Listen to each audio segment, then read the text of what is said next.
Olá, estou de volta, professora Adriana Malheiros, do canal Ensinando Odontologia, e hoje nós vamos conversar um pouco sobre uma situação clínica que geralmente, quando eu posto um planejamento de PPR no canal, é muito comum as pessoas me perguntarem sobre posso ou não utilizar um incisivo lateral. Então vamos conversar sobre isso. Eu tenho uma novidade para você. Como as aulas de PPR são sempre muito requisitadas no canal e várias perguntas são feitas, nós resolvemos transformar o Instagram do Ensinando Odontologia no Instagram de Aprendendo PPR comigo, professora Adriana Malheiros.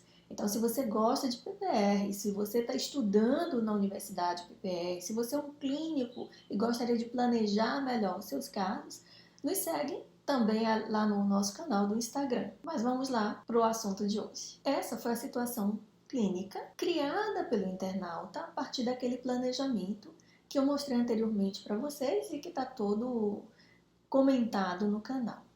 Eu posso confiar nos incisivos laterais para fazer uma PPR? O que nós precisamos considerar aí? Se a gente for observar os espaços protéticos, nós teríamos esse espaço e esse espaço, todos delimitados por dentes.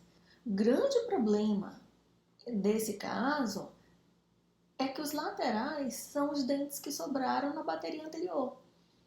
Então, como que eu vou botar a carga vinda dos dentes a serem repostos recaindo sobre o dente mais frágil da arcada superior? Observem que cada lateral desse vai receber forças vindas de dois espaços protéticos. E isso, sobre um dente de anatomia delicada, é complicado. Esse dente resiste a isso? Um outro fato que nós temos que considerar é que dificilmente a vestibular do lateral é favorável à instalação de grampos. Então, considerando a anatomia delicada do dente e uma vestibular não favorável, isso dificulta muito a gente utilizar esses dentes num planejamento de PPR. Ah, professora, mas eu só tenho aí na frente esses laterais. A não ser que o lateral do seu paciente seja um lateral extraordinário, fora do padrão, você não vai conseguir utilizar esses dentes. Você não vai conseguir botar grampos adequados, você não vai conseguir botar um opositor adequado. Dos dentes anterosuperiores, os mais favoráveis são os caninos. Às vezes você ainda consegue trabalhar com os incisivos centrais, mas lateral é muito complicado. E também se nós colocarmos um grampo nesse lateral, o comprometimento estético seria grande. Claro que entre estética e função, a gente sempre vai primar por função, apesar de saber que a estética é um fator importante, tá? Mas aqui nessa situação de dois laterais, a gente não tem muito o que inventar e construir, não. No máximo, dependendo do lateral, você consiga colocar aí um apoio. Se você tiver espaço para aumentar um pouco mais esses símbolos, no máximo um apoio para ajudar a estabilizar a prótese. Então, vamos pensar que soluções nós poderíamos dar para esse caso. Como nosso objetivo aqui não é o planejamento em si, mas discutir a situação clínica de como utilizar os laterais e se nós formos utilizar, né? Então, a gente vai planejar mais rapidinho. Então, eu coloquei as celas em verde, os apoios estão em cor de rosa e os conectores menores em amarelo.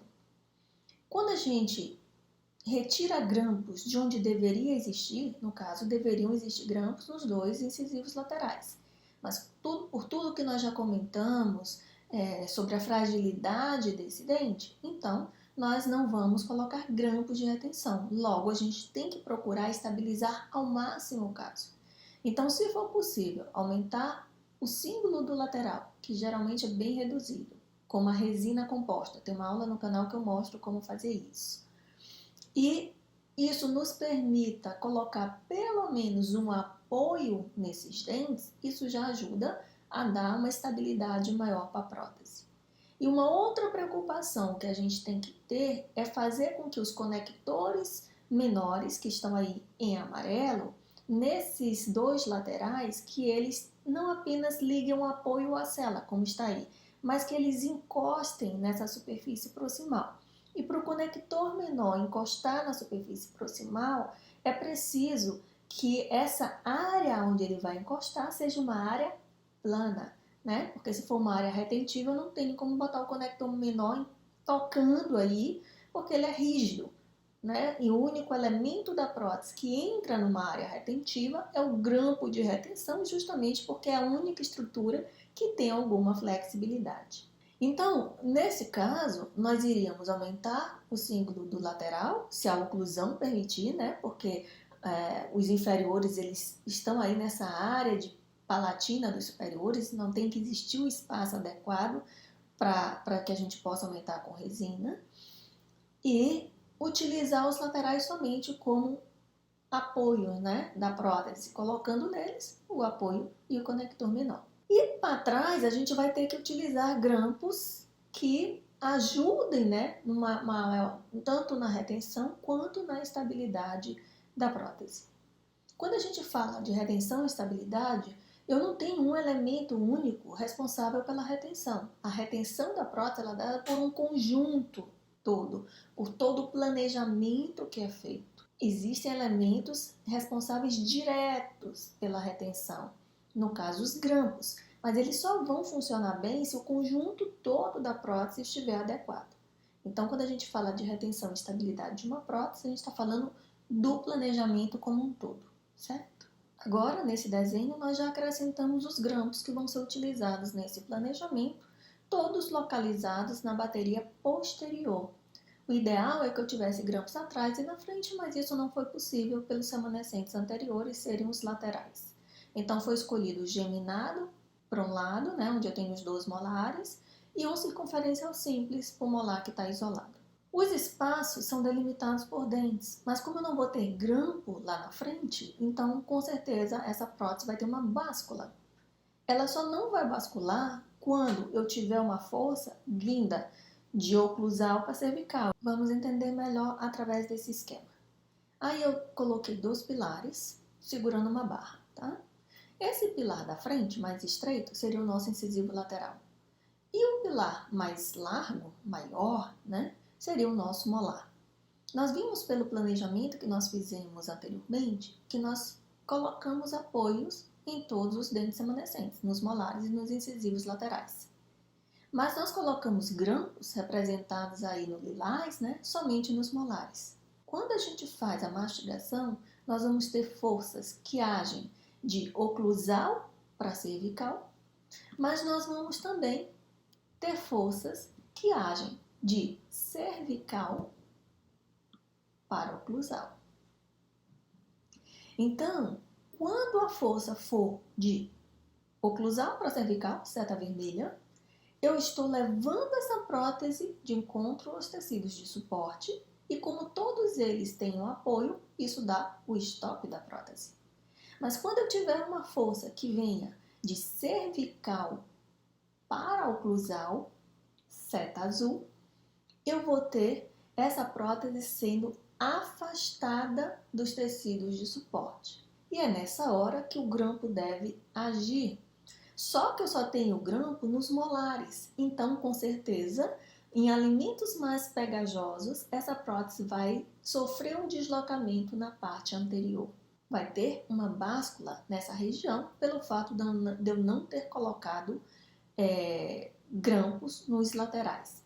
Por isso que eu disse que seria interessante tentar conseguir conectores menores que encostem na proximal, porque isso cria uma retenção por fricção. Essa retenção por fricção ela ajuda na estabilidade da prótese, certo? Então esse é um problema quando você não tem retentores lá na frente. E a opção também de usar nesse planejamento um conector dupla barra, por que não o em U? Porque aqui eu tenho uma situação que, por não usar grampos na frente, eu estar trabalhando com incisivos laterais, o conector dupla barra ele tem uma área de atuação maior do que o IU. E isso é importante nesse caso, porque como ele tem uma relação de contato com os tecidos, então a força vai ser também levada para essa região do conector maior. E isso diminui um pouco mais o estresse sobre os dentes remanescentes. Então, por isso, a opção pelo dupla barra. Então, vamos imaginar que não foi possível nem colocar apoio nos laterais. E todos os grampos e apoios ficaram concentrados só nos molares. Isso quer dizer que o prognóstico da prótese é pior se eu comparar com o planejamento feito anteriormente.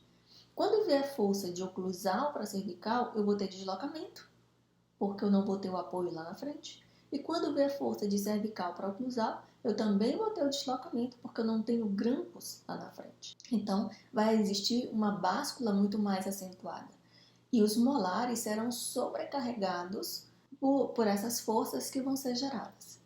Então, se esses molares não estiverem muito bem periodontalmente, esse planejamento seria inviável. Mas vamos supor que os molares estão muito bem periodontalmente. A chance de perda periodontal por conta dessa sobrecarga nos molares, ela é real. Então, isso é algo que tem que ser pensado, tem que ser discutido com o paciente, porque pode ser que futuramente, passado algum tempo, não seja mais possível fazer a PPR se houver muitas perdas na área dos molares. E claro, já avisar o paciente que num planejamento desse tipo, a báscula ela vai ser perceptível, né? Então vai ter muito mais instabilidade dessa prótese. Então fazer um planejamento desse tipo é preciso conversar bastante com o paciente, porque a biomecânica fica prejudicada por não ter elementos anteriores que eu possa utilizar para a estabilidade e retenção dessa prótese. E aí, nesse caso, também seria essencial o dupla barra ou até mesmo uma placa palatina, como conector maior, para que o palato fosse mais recoberto e, com isso, as forças fossem levadas também para a área do palato, uma região maior, já que essa é uma área que não vai sofrer reabsorção.